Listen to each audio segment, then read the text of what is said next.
Davis steps under center. Gibson and McClendon behind him. Davis with motion by Richard.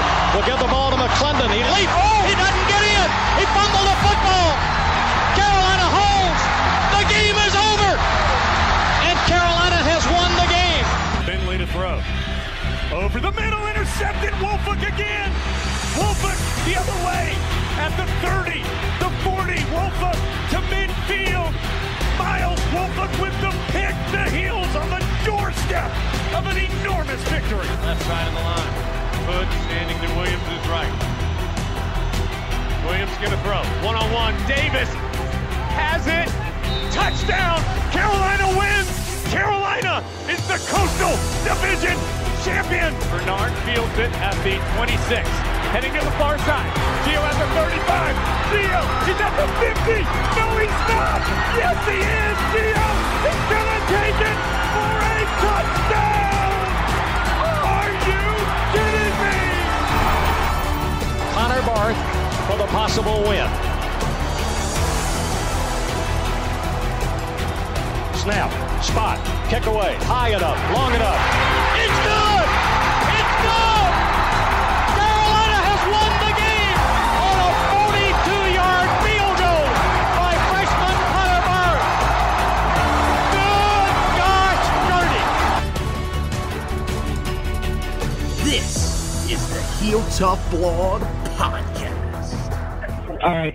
Thank y'all for coming out today. I appreciate everyone coming out today, family, friends. I would like to thank God. I wouldn't be here without him. I would like to thank my mom, my dad, my brother, and all the supporters. I came a long way, and this is what I've been dreaming for. I worked hard for this, and the time is here. Thank you. I will be taking my talents to the University of North Carolina.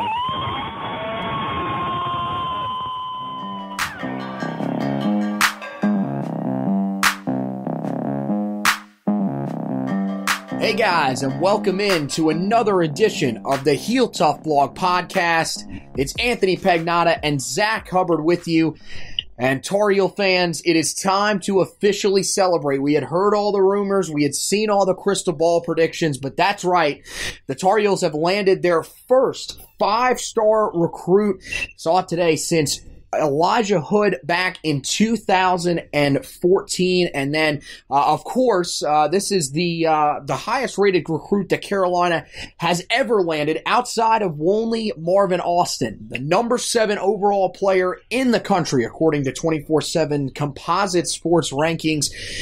Tony Grimes committed to Carolina over both Georgia and Ohio State, as well as Texas A&M earlier today. So Carolina really coming through huge and landing a massive headliner in this 2021 class, which is already stacked. But Zack, now not only are they getting a guy that is going to be a really great piece in the future, but a guy that we expect when he steps on campus next year, he will be able to have probably an immediate impact.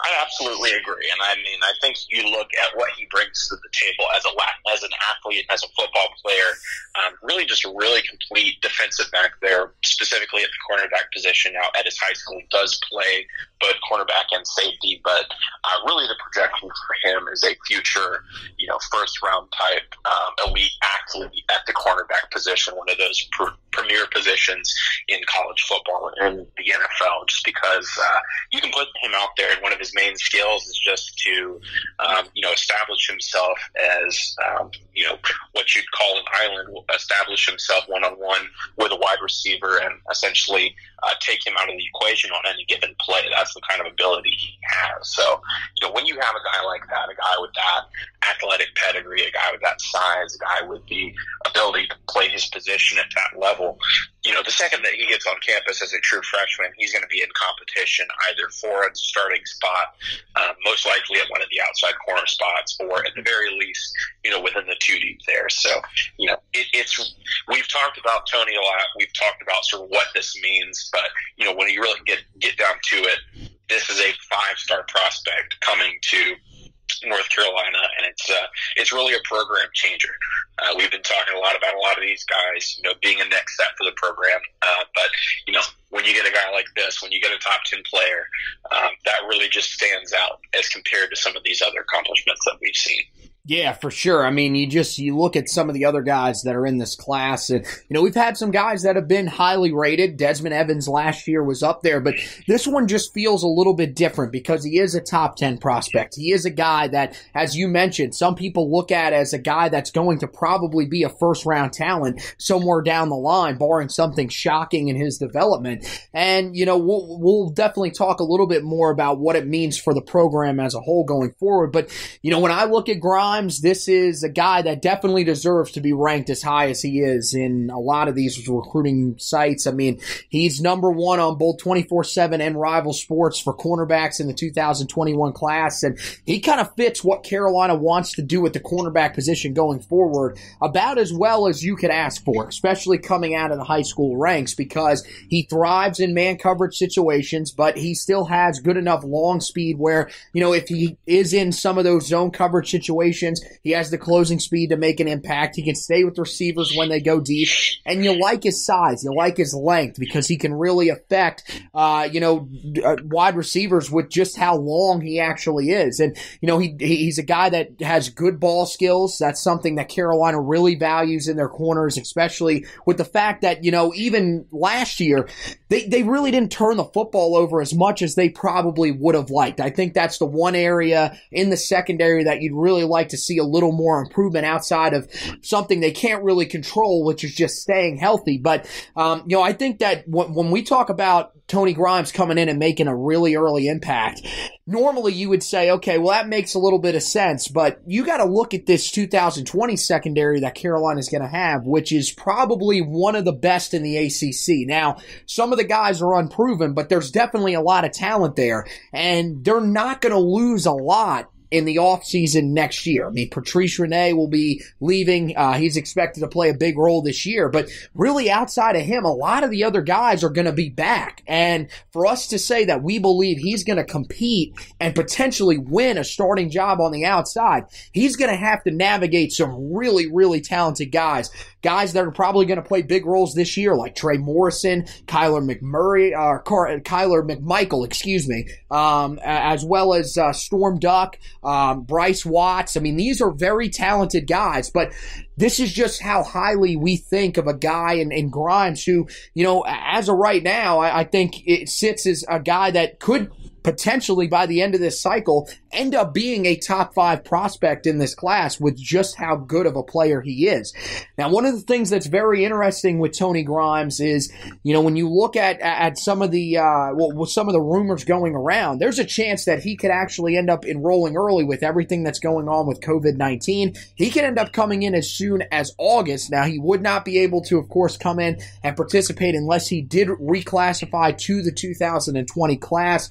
Again, I'm not really sure on the specifics of that because that would probably be the latest that we've ever seen anybody reclassify in a class. I don't think there's any way that he would be able to somehow be a part of the team in 2020, but I think, still there's a lot to be excited about here. This is definitely, in my opinion, one of the more exciting commitments that we've seen in recent years. I mean, Sam Howells, I think, was one that might rival it just because of how hard Carolina pushed for him, how quick the turnaround was when Mac Brown ended up sliding into the seat until you had Sam committing in the middle of December because he wanted to early enroll. But this one is definitely huge.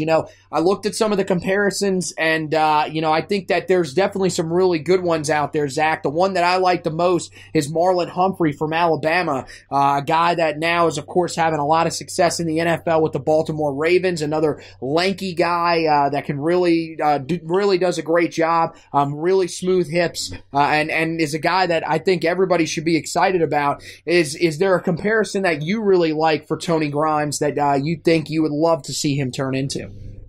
It's really funny that you mentioned that because Marlon Humphrey was a guy that I followed pretty closely when he played in college, and that was my comparison too. I mean, you look back at a guy like Marlon Humphrey, and you see some of those same things. You see the bigger frame that allows them to sort of be a cornerback, but also play physical as needed, either in the run game or breaking up the pass. You see, obviously, very fluid motion, very fluid hips. So, using that in staying with wide receivers in their routes, but also, you put the ball in their hands, either one of these guys, they have a chance to take that back to the house. There's really some, really creative ways in which both these players use their athleticism.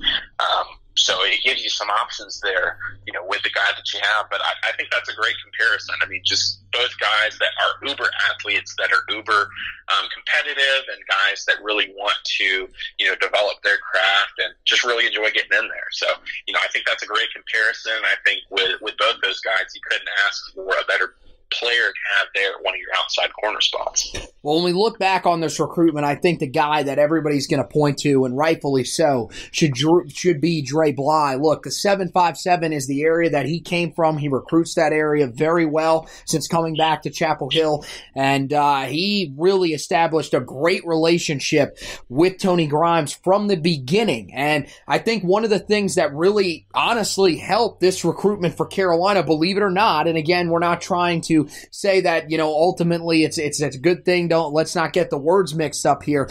But COVID-19 really helped because it really just allowed these coaches, and especially, someone that's as vocal and around, these recruits as Mac Brown is and Drake Maye is, to really establish a good relationship with both him and his family. I think another thing that really played a big factor, and something that I think Dre was able to help with, was the fact that Tony Grimes' parents are very close to their son. They want to be able to go and see him play. And Dre said, look, it's really not that far of a drive, definitely the shortest of the drives from Virginia Beach to Chapel Hill than to some of the other schools that he was considering. And I think, that's the name that when you go back and look at it, he's going to be a guy that is pointed to as being the big reason why Carolina was able to land one of these guys. And I think, the other thing that people have to realize here is not only does this give them some momentum in terms of defensive backs going forward because he was able to land a 5-star guy, this also gives them a lot of momentum up in the Tidewater area where they're probably going to have to be able to recruit a lot better than they've recruited there in the past under Larry Fedora and his staff, under some of the prior staffs, because, this year I think was the one exception. North Carolina was loaded with talent. We've talked about it. 14 of the now 17 commits in the class are from the state of North Carolina. But here in the near future, the Tidewater area is going to be huge. And I think ultimately this is a big addition for the Tar Heels because it puts them on the radar in an area where they're going to have to have a lot of success. I absolutely agree. And speaking back on Drake Maye there for a minute, when you have the beginning of the Mac Brown reemergence here in North Carolina, when you're building that staff, Drake Maye was one of the names that we saw thrown out at the defensive back cornerback position, and people had a lot of questions about sort of what his role would be, what his success would be. He's still a younger guy. He's obviously a former player, but didn't really have a lot of experience coaching. I know that he coached at high school level there in the Charlotte area, but I don't remember if he had any prior coaching experience at the college level. So there were questions there, both from outsiders and then from those in Carolina circles. But already we've seen just how his presence has been made, not only here today with Grimes, but with past recruits, both from Virginia, and then defensive back recruits. And then moving forward, like you said, the Tidewater area is going to be huge moving into the future, especially in upcoming recruiting classes. This next year's class, obviously with this class, North Carolina in-state recruiting was big just because of the historic class that is in the class in the 2021 cycle. But next year, it's not going to be as deep. It's not going to be as loaded. There are going to be less, high-quality Power 5 guys to go around. Yet you're going to have the same, number of teams rotating in. You're going to have the 4 Division I teams in North Carolina, or the 4 Power 5 and just 8 teams in North Carolina. You're going to have Clemson, South Carolina, the Virginia schools, Tennessee. You're going to have a lot of hands in the pot as usual, and less guys in 2022. So you're going to have to make use of some of your other recruiting territories, and one of those big territories could be this Tidewater area. We've already seen, over the past few months and few weeks, we've seen offers go out to guys within that area. This past weekend, where we saw Tony Grimes compete at a camp up there in the Tidewater area, in which the Blyes Dre and then his son Jordan competed there. But obviously, you saw a lot of those Tidewater guys in there, and you saw, they interacted some with Dre, maybe not in an official capacity with it being a dead period, but they certainly saw him there, I'm sure. And then, now they see Tony there. They see, guys that have already had that interest. So I think that, this recruitment alongside the connections that have already been made are, connections that will be, very good, very strong going forward and allow, North Carolina to be a key recruiter in that area amongst some other schools, of course, within the state of Virginia. Yeah, and I mean, you got to think that at that camp, Tony Grimes probably knew when he was there where he was going to go. I don't know if he talked to some of the recruits that were out there. He probably did. I mean, most of these guys are very tight-knit. Most of them, if he did tell them, look, I'm going to end up going to Carolina, what would you think about potentially coming there? Let's talk about that. Most of them would keep it tight-lipped because they're going to be in that situation somewhere down the line. But, I mean, you look at just some of the guys that were in attendance. Zack Rice, a big offensive lineman in the 2022 class that's very, very highly regarded. Tychun Chapman, who plays up in that area as well. And then, of course, I mean, you mentioned guys that got offered. 2024 is already starting to see offers in the Tidewater area. So this is an area that really has grown over the years. I mean, we've seen big time guys come out of this area. And, of course, it all started with Coach Bly way back in the 90s. But, this is an area that not only is recruited heavily, as you mentioned, by Carolina schools and even some of the Virginia schools, it's really become an area that everybody in the country has tried to go into because it's one of those highly regarded areas. So for Carolina to go in and land the top guy in the Tidewater area in a long, long time is huge for their momentum going forward. And that's kind of the other question when it pertains to this class as well as some of the other classes. Do you think that this commitment has a major effect from the Grimes standpoint? I mean, do we feel like, this is a guy that because he landed at Carolina, it's going to resonate really well in that area? I think the biggest thing that people are kind of asking is, what does this do with a guy that we're still targeting in this class, 2021 four-star weak side defensive end George Wilson II, who comes from Green Run High School in Green Run, Virginia.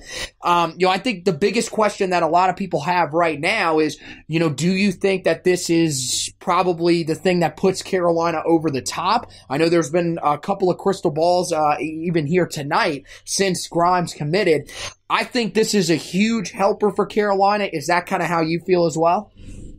I absolutely do. And I mean, you look at who's recruiting Wilson along with who recruited Grimes, and it's Dre Bly, yet again, as the lead recruiter. So, it's a guy that, has been in the mix there in the same place, both the same recruiter. These guys are from the same area. I know that they know each other. I know that they've had discussions. So it definitely can't hurt. And I mean, just speaking on the Tony Grimes commitment in general, it's big in that area, but it's big, anywhere that the Tar Heels want to recruit. When you get a guy like this, when you get a guy with that high national profile that wants to come in and join your class, obviously there have been high-profile guys that we've already seen join the class, but you get a top 10 player that's not within your home state, that's a big deal. That really legitimizes what you're doing there at your program. It legitimizes. It shows to other recruits that might have doubts.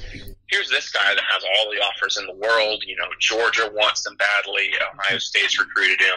Jimbo Fisher, at Texas A&M, wants him badly down there as quickly as he can. So obviously this guy's got all the options in the world. Why is he going to Carolina? Well, Tony can tell you why he's going to Carolina. He can tell you about Dre Bly. He can tell you about Matt Brown, and he can tell you about what the Tar Heels are building down here. So I think yes, it does help with George Wilson, definitely. Yes, it does help in the Tidewater area, but it helps everywhere. It helps everywhere that the Tar Heels are trying to recruit because good players want to play with good players. Yeah, and I mean, we've talked about on here before, just in this class alone, we've mentioned it, I know, a couple of times, but this class looks like the type of class that you need to bring in if you want to be one of those playoff contenders. And I think that maybe it's too early to talk about that. This is a team that just came off a 7-win season. They had to win their last game of the regular season to get into a bowl game, but they're doing everything the way they need to if they're wanting to eventually get to that level. And so, I mean, I think that and maybe, you're kind of on the hold back a little bit, and let's not get it too ahead of ourselves. Maybe that state of mind. But I think at this point, Carolina fans have to sort of prepare themselves that here in the near future, expectations could be high, and this could be the type of level that you see Carolina recruiting at for a while, especially while Mac Brown is still there. Is this the type of recruitment that you think kind of sets that table that maybe, not only tells Tar Heel fans that they're going to be in that area as a national contender, but maybe even the rest of the country? Yeah, I definitely think that it does sort of set that tone going forward. You mentioned sort of the potential for, contending for a playoff spot or contending for national titles. And one of the metrics that I really like and really enjoy looking at is the blue chip ratio that's put out by Bud Elliott of 24/7 Sports. Put it out recently, and basically the data going back several years, including all of the playoff era and several years before that, shows that, in order to win a national championship, every team that's won a national championship for really the past 10 or 15 years has had a ratio of blue chip prospects, 4- and 5-star prospects versus non-blue chip, so 3 stars and lower, walk-on prospects, guys of that nature. And generally the ratio, the cutoff point for the lowest that you can go and win a national title is about 50%. If you want to get into a playoff spot, it's roughly 40 to 45. So I went and ran the numbers. As of right now, North Carolina is at 26%, blue chip ratio, just by adding the guys that they already have in this 2021 class, not including anyone else that they could get. And there's certainly quite a few quote unquote blue chip prospects left on the board. They would go from 26% to 36%. So you can already see with the effects of Mac Brown, the Tar Heels are increasing the talent on their roster to such a point that, they're going to be contenders here. Maybe they're not, a shoe-in for the national title, or maybe they're not a runaway favorite for a playoff spot. But the talent level is rising to a point where they're right on the cusp of being seen as this legitimate figure. And, in college football, it's not always 100% about the numbers, but the closer you get, you're increasing those odds every day. So am I going to say that they're going to be, are they a lock for the playoff next year? No, most likely not. I'm not going to say that. But, each year that we see this continued building, this continuation of, this recruiting effort, when you have a 5-star like this commit, it increases your chances in the future that you're going to get more. And, sort of like we mentioned, I think the 2022 class where they have to leave the state a little bit more to get guys, I think that's going to be, a little bit more challenging. And I think it's going to be a task to see sort of what this staff can do recruiting-wise when they can't rely on in-state talent as much. But I think that they've already laid a really good foundation with this class, with the past class, and then with the 2019 class that they finished up right as they came in. So there's definitely some guys. There's definitely some guys here to compete for the Coastal. There's definitely guys here to compete for the ACC title, and then there's guys here to compete on the national stage as well.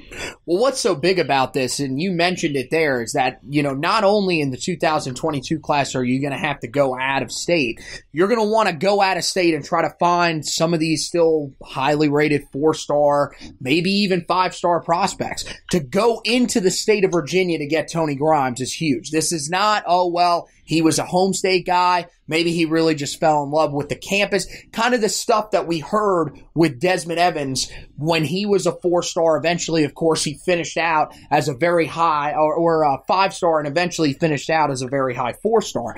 This was completely different. This was a guy that was in the top 10 for almost all of his recruitment, is an out-of-state guy that, if we're going to be honest, when we were initially hearing about him, was probably looked at as a long shot to be a Tar Heel. Was a guy that we threw the offer out to. Drake Maye was going to talk to and say, look, I came from this area. Look at the success that I had. there's a possibility that you could do that at Carolina as well. You could be the big name there. But most people thought, okay, there's no way he's going to pass up the opportunity to go to Georgia or Ohio State. He's going to have to commit to one of these big-time schools. He's just not going to buy into the fact that he could be the guy. And maybe, this is creating a wave here in college football. I think part of it is that maybe people are starting to see that going to places like Alabama, going to places like Clemson, it's good if it's good because you get the competition. You could end up, of course, going to the NFL, not even having played that much. I mean, if you're there and you play a significant backup role, there's always a chance that you can go to the NFL.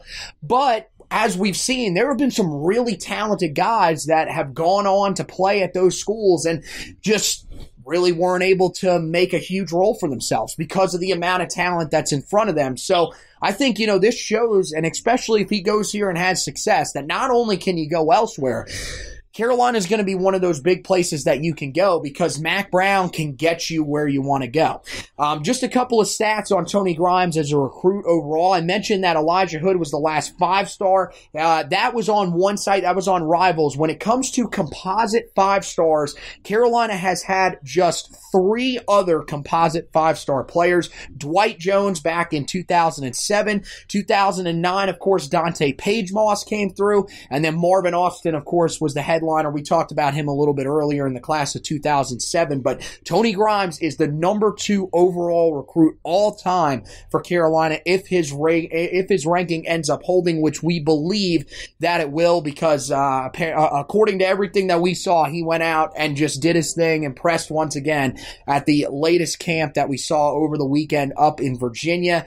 And now I think, the biggest thing is what kind of effect does this have on the rest of the class? We talked about George Wilson and, what his ultimate move could end up being. Of course, Carolina still has a lot of other really talented prospects committed in this class.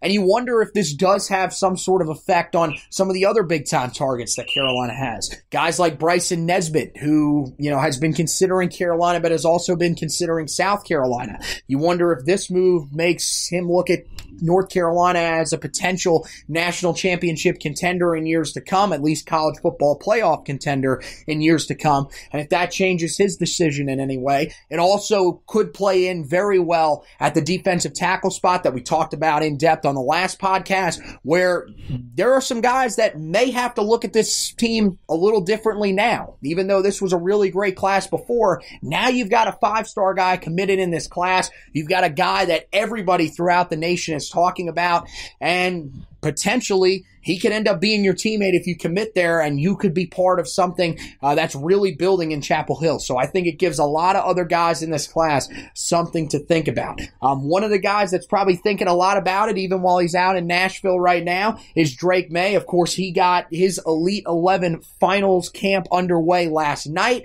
Reportedly, not the best showing for him. He did struggle apparently with some short and intermediate throws throughout the night, but things were kind of thrown off schedule. Of course, this is way earlier in the year than they usually do. The Elite 11 camp, that's usually sometime in late July, even early August when they usually have the guys go out. Of course, last year was in Frisco, Texas. This year in Nashville. Some bad weather rolled through yesterday, so as the guys were getting ready to go out, getting in the state of mind, they ended up having to push back the camp until later in the night. Of course, they're also doing that again tonight, but he should be on the field right now. But not a great showing from him in night 1, but still plenty of time to make it up. And I think, the other thing that people have to realize, and I'd love to get your opinion on this too, Zach. I mean, look, the Elite 11 is a great camp. You get to go out, you get to compete with some of the top guys in the country, but it's not the end-all, be-all. If you go there, if you struggle a little bit, it doesn't mean that you're going to be a bad prospect. I still think that this is overall going to be a great experience no matter how it ends up for Drake Maye this offseason. Yeah, I absolutely agree. I mean, The Elite 11 as a quarterback event is just one of the data points that evaluators use. I mean, obviously, there's 7-on-7 work, there's your athletic profile, there's your pedigree, knowledge of playbook and plays, and then, of course, the number one thing you have your actual game film, playing on Friday nights and, going against the competition, actually in the heat of the moment making decisions. So, even if Drake didn't have the best outing on day one, I don't think it's a huge deal. Regardless, I mean, to be perfectly honest, and this might be a little bold, it might be a little hyperbolic, but he could have a bad time, all through the Elite 11. It wouldn't really change my opinion of him as much, just because we've seen what he can do on 7-on-7, and we've seen what he can do on game film. I think that, does he need to be a 5-star? It would be nice if he would be graded out that way, and he is a very good quarterback. But I think that at this point, guys that have really gone in and looked at what he can do know that they're getting a good player, know that they're getting an elite quarterback that's going to be, a really good player within this offense. So it's not something that I'm sweating as much. It's not something that I think fans should sweat as much. Right. I mean, just be happy that you got him in the first place, of course, being a very good player, being a very sought-after player. And, just know this is a good player no matter what he does, as they like to say, sort of jokingly, in T-shirts and shorts out here throwing against air. Yeah, I mean, I totally agree. Everybody always ranks on the NFL scouting combine. I think certain parts of it are good for certain position groups, but that was what they ended up doing last night, was basically mock combine stuff, throwing on air. So, I mean, that's an area where, a lot of people that have gone back and watched him have said he doesn't really thrive in those type of environments. He's not a guy that's going to blow you away athletically. We talked about it when he ended up committing. He's a guy that can use his legs, but he's not a guy that's going to wow you with his running ability. And the throw on air apparently wasn't great last night. I'm not really worried about that because, as you said, there's we've seen it. The 7-on-7 drills, he's great, and there's a 7-on-7 part of this competition that still has yet to happen. That could be the area where he really ends up making some strides.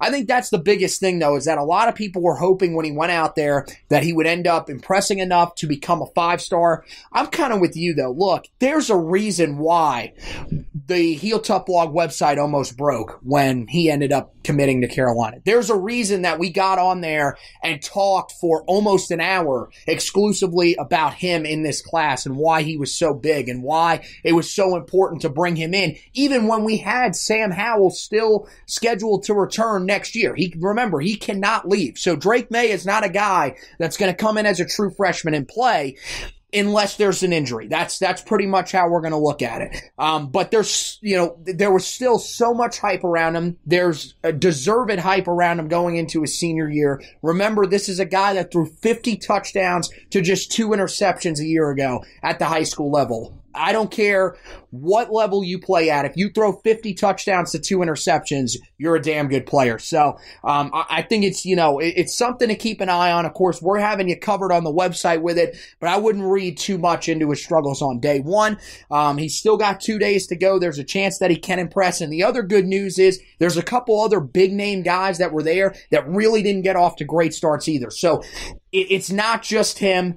These guys are in really, this is a pressure situation for a lot of these guys because especially right now, you got to think there are people all over the Twitter timeline saying, I wish this was televised because there's just nothing else going on. There's so much focus on this camp right now because there's just nothing else going on in the sports world that you got to think the pressure might be getting to these guys just a little bit. But of course, as I mentioned, we'll keep you updated on the Heel Tough Blog website on everything that's going on with Drake Maye. One more thing before we get out of here. I had another question come in from one of our fans, of course, that has reached out to us before. They have sent us in a couple of questions beforehand, and this was another good one. This is one that I don't think we've talked about a lot because he's kind of flown under the radar, but they had a question about Yusuf Marigbal, I believe is how you pronounce his name. Of course, most people, he was a guy that kind of popped on the radar early last year when he got an offer, was one of the first guys in the 22 class to get an offer. He's out of Murphy High School, all the way in Murphy, North Carolina, which is down in the bottom left-hand corner of the mountain areas, right near the borderline of Georgia and Tennessee. And he's kind of in the middle of nowhere. So it makes sense why we just don't know a whole lot about his recruitment. But, they asked me, do you think that with Jared Wilson in place at offensive guard, that Carolina's done with Youssef, and do you think that there's any chance that we're just not hearing anything, Carolina's still on him? It's an interesting question, and it's really hard to get a read on him because he's not very active on social media. It's really, really hard to go out and visit him because when you go out and visit him, you more than likely have to stay the night because even if it's, if you want to go back, from my house here in the Charlotte area, it's about a 6-hour drive to him, and that's still in the state of North Carolina. So he is way out there, and there's not really a whole lot of other recruits in that area. So it's really hard for a lot of these big-time writers that cover, recruiting. Guys like Don Callahan at Inside Carolina have said it, as well as some of the Rivals guys. It's just so hard to swing by him because there's nobody else in the area to really focus on as well. They usually like to couple guys together, hit a couple of schools at one time.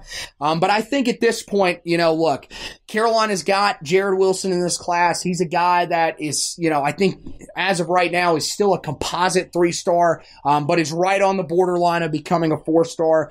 Big guy in the middle that's going to be sort of that road grader type that you like on your offensive line. He's going to help you in the run blocking game, can hold his own in the pass blocking game. I would be kind of shocked. I think Youssef's probably going to go somewhere else. I think more than likely NC State's probably going to be one of the favorites for him. I believe App State is another one that he's been looking at very strongly. But I think Carolina's got their one guy in this class. I think Youssef's a really good player. I've seen his film before. He can really play. But I don't think ultimately he ends up at Carolina. Is that kind of how you feel as well?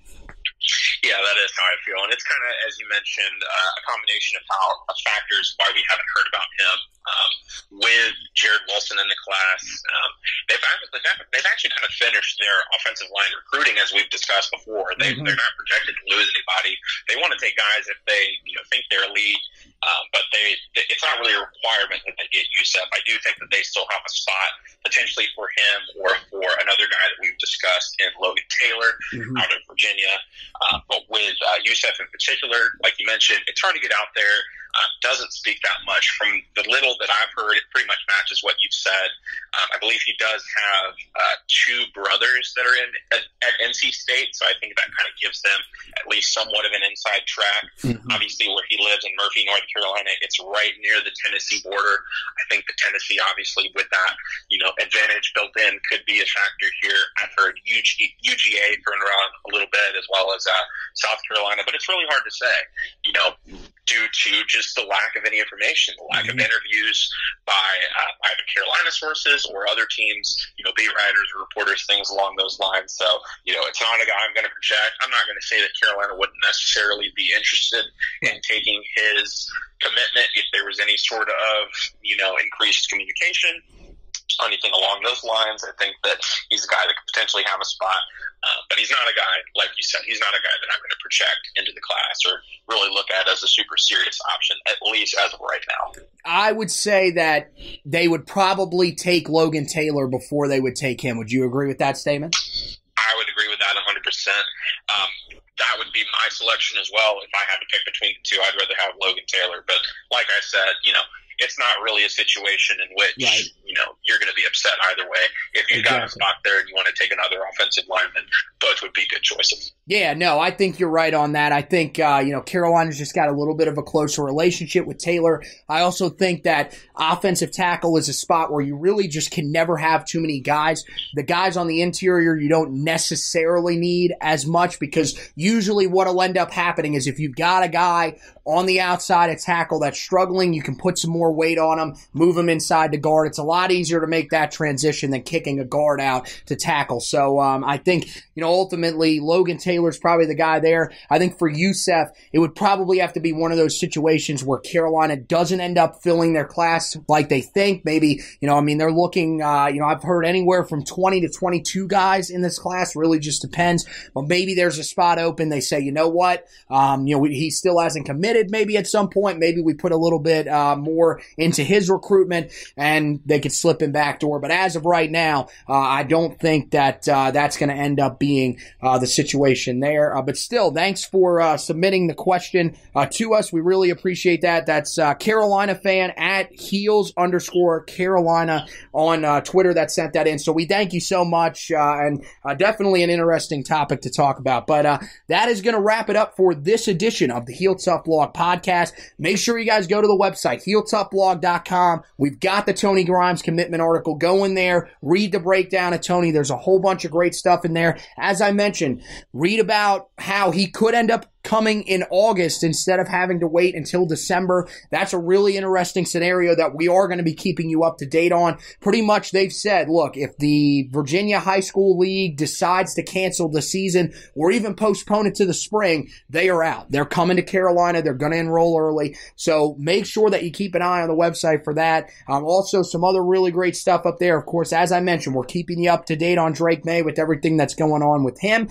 We'll have all the coverage that you need on the George Wilson commitment as we get up to that one. That one's July 12th, so we'll have a ton of other really great stuff for you as we lead up to that. Another preview of a commitment. We'll have all the information that you need, how confident you should feel going into that before, of course, we cover his commitment and write either a commitment article or where Carolina goes next from there. We'll have you covered on either front whenever that day rolls around. And then, of course, great basketball stuff on the website as well.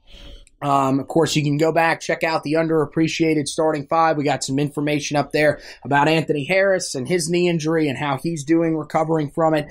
All the great stuff, HeelToughBlog.com. Of course, want to encourage you to like and subscribe to the podcast so that you can you don't miss any edition of the podcast. Rate, review, and subscribe, I should say.